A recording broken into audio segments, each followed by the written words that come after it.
Para que os inimigos não se riam de mim, eu peço para que recorram à metafísica de Aristóteles.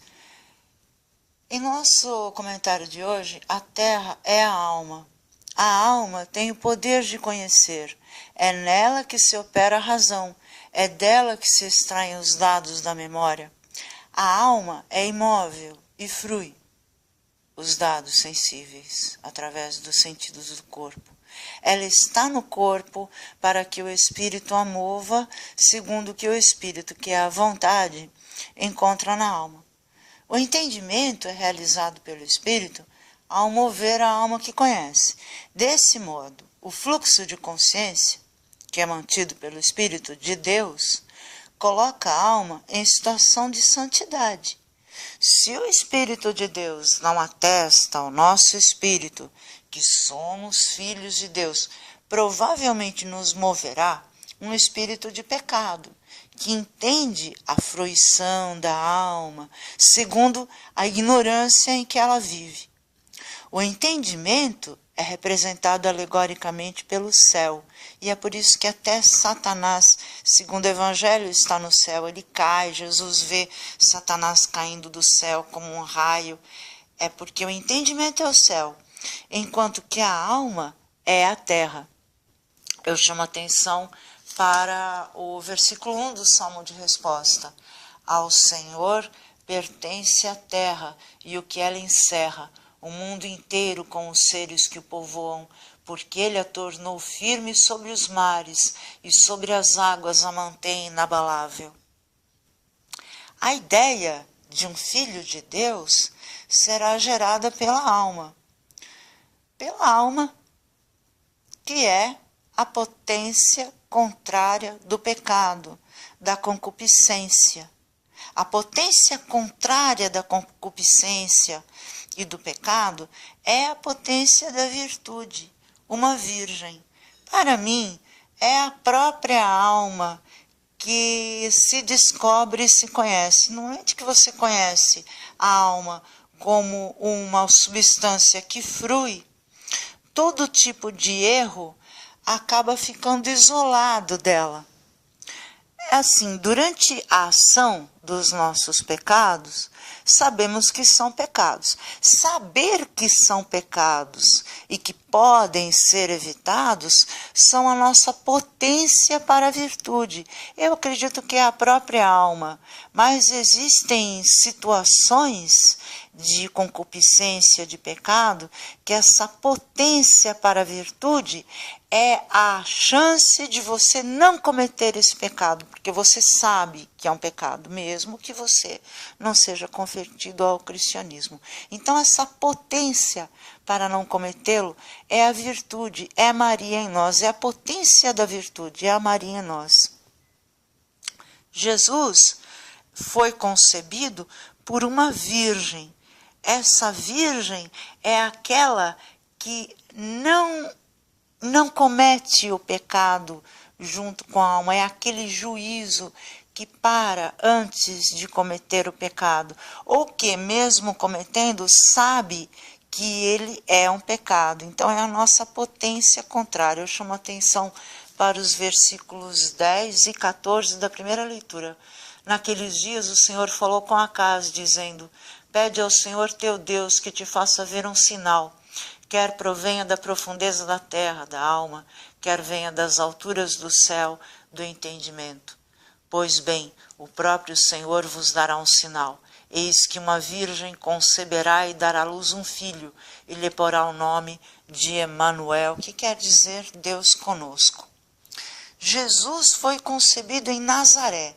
Dizem os mestres que de Nazaré não pode sair coisa boa, isso está nas Escrituras.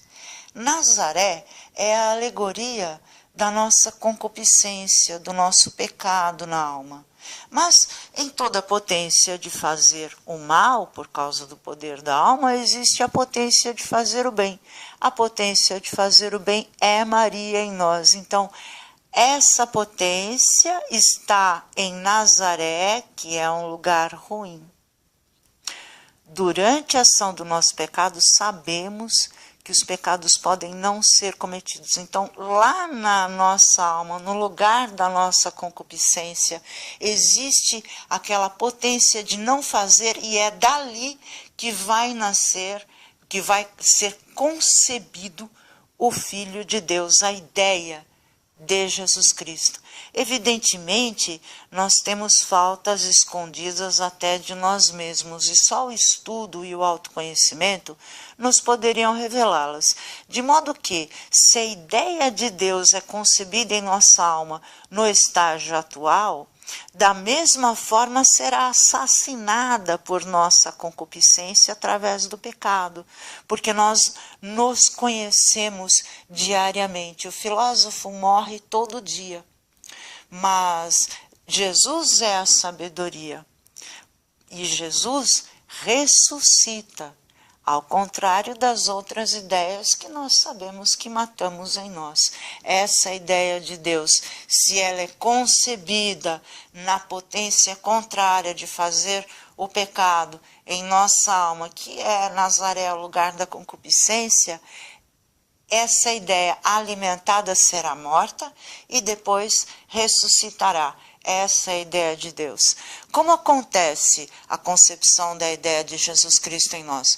O Espírito Santo atesta o nosso espírito e a alma de Jesus dá o poder de concebê-lo como ideia em nós mesmos. Ele será concebido na pior porção de nossa alma, lá onde sabemos ser a pior. No 6º mês, o anjo Gabriel foi enviado por Deus a uma cidade da Galiléia, chamada Nazaré, uma virgem prometida em casamento a um homem chamado José. Ele era descendente de Davi e o nome da virgem era Maria. O anjo entrou onde ela estava e disse: "Alegra-te, cheia de graça, o Senhor está contigo." Maria ficou perturbada com estas palavras e começou a pensar qual seria o significado da saudação.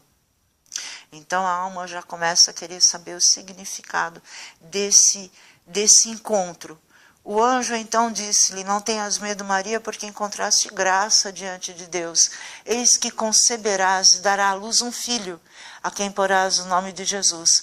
Ele será grande, será chamado Filho do Altíssimo, e o Senhor Deus lhe dará o trono de seu pai Davi." Ou seja, essa ideia de Deus, Jesus Cristo, estará em concordância com as ideias do rei profeta, que é o rei dos Salmos. Todas as ideias contidas na sabedoria dos Salmos terão de estar de acordo com essa ideia de Jesus. Ele reinará para sempre, ou seja, ele sempre será o nosso juízo sobre os descendentes de Jacó, ou seja, sobre aqueles que aceitam a palavra de Deus, os descendentes de Jacó. E seu reino não terá fim, isso será para sempre. Maria perguntou ao anjo: "Como acontecerá isso se eu não conheço homem algum?"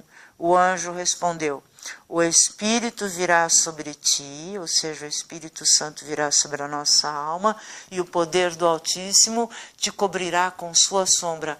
A alma de Jesus, então, terá um contato com o nosso conhecimento metafísico.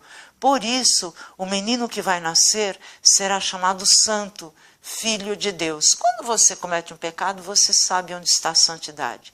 Também Isabel, tua parenta, concebeu um filho na velhice. Este já é o 6º mês daquela que era considerada estéril, porque para Deus nada é impossível. Maria então disse: "Eis aqui a serva do Senhor, faça-se em mim segundo a tua palavra." E o anjo retirou-se. Evidentemente, faça-se em mim segundo a tua palavra, faça-se em mim segundo este entendimento. E então a ideia de Deus será concebida. Agora, é um fato histórico que Jesus realmente nasceu, Jesus realmente é Deus. Eu estou apenas proferindo um canto novo.